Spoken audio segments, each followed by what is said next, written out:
Are you ready? Are you ready for what? Are you ready for the disaster? Now, there's all kinds of disasters that we could run into.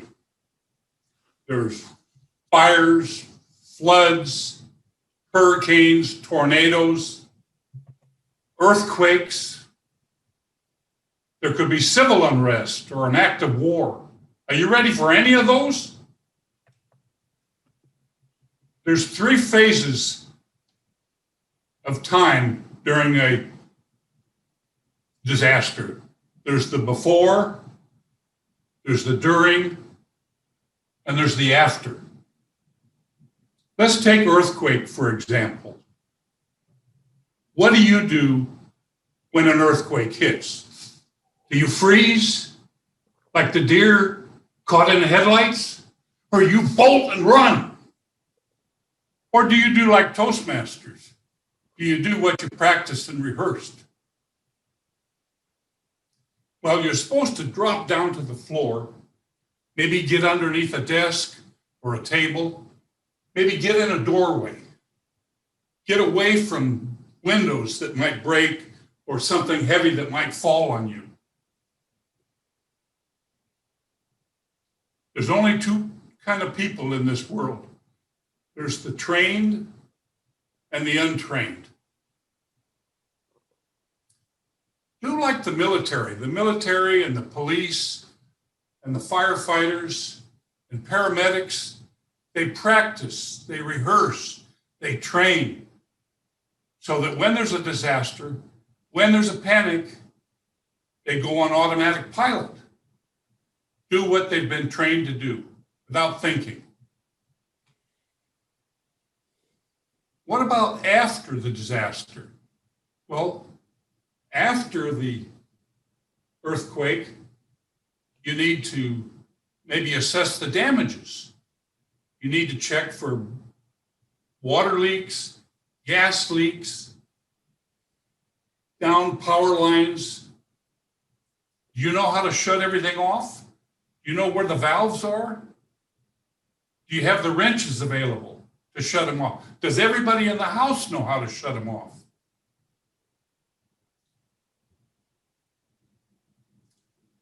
If you're not prepared and a disaster hits, you're going to panic. You won't be able to think straight. Try and picture this, for example. The woman tries to run out the door. Instead, she runs through a plate glass window.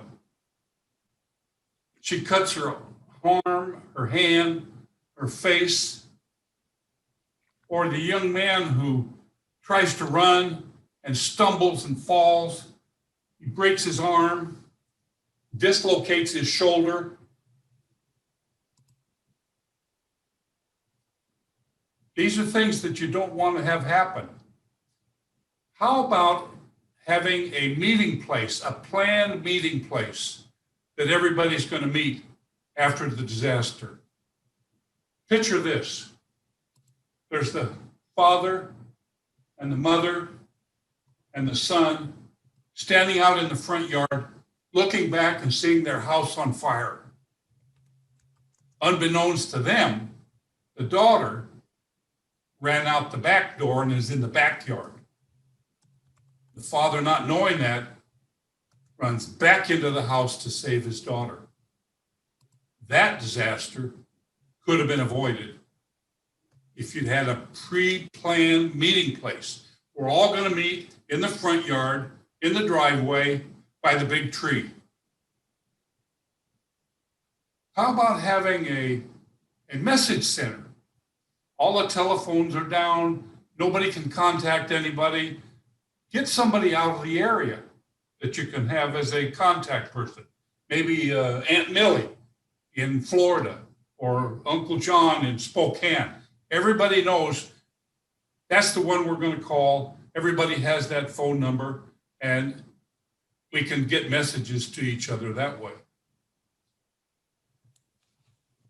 What about before the disaster?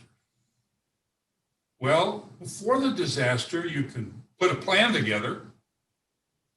You can make a list of all the things that you're going to need, taking into consideration the parents, the children, the pets. Maybe you want to have a telephone, a flashlight, batteries, have some cash available.